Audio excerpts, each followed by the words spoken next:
Peace family, this is Daku, and today I want to share with you again the importance of growing flowers in your garden.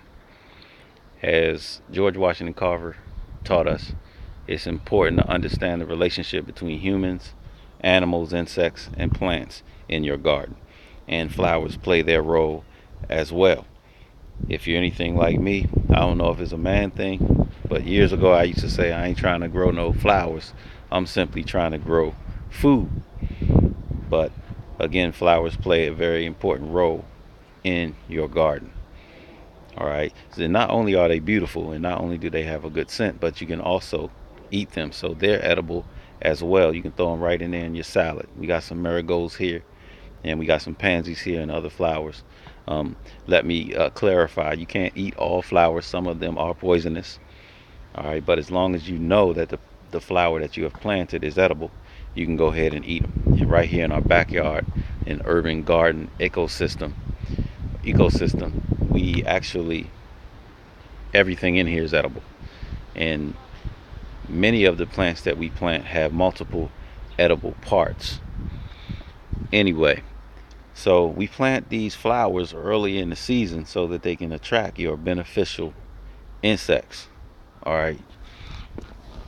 If we waited until the green plants, as I like to call them, grow flowers, then it would take a little longer for these insects, the beneficial insects, to be attracted to your garden.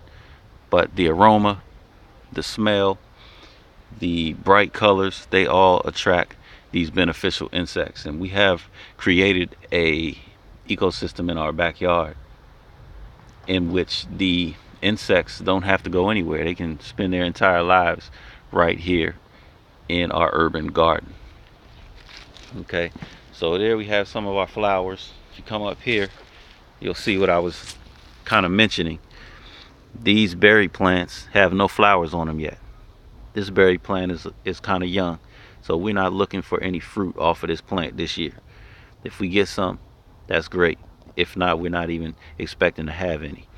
All right, but it has no aroma, it has no color to it other than green, of course, and we don't expect this plant to attract beneficial insects. But if we come up here, we mentioned before that we let our kale go to seed, and our kale is flowering and it has a nice bright yellow color to it, so that's attracting insects.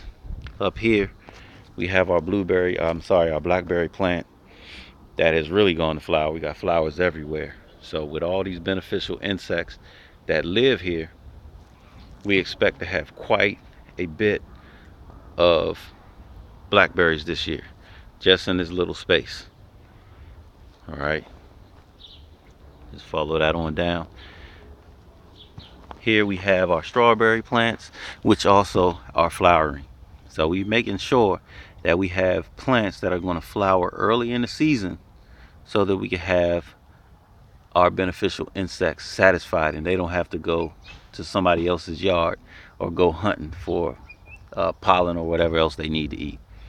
Okay, over here we have some thyme,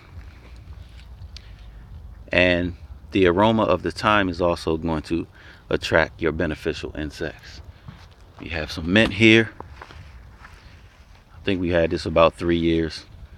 Okay, and we've broken it off and put it in other pots, and we try not to put it in the ground because, as many people have told you, it'll just take over your yard. So we got many pots of mint. Here's some flowers here. You can't really tell except for the few that are growing here because they pretty much died off, some of the flowers, and I had to pick them off. I don't want to make this about care of flowers, but if your flowers are dying off, just pick them off. Change the environment that they're living in a little bit, and they'll come back. You can see the flowers coming back a little bit here and here.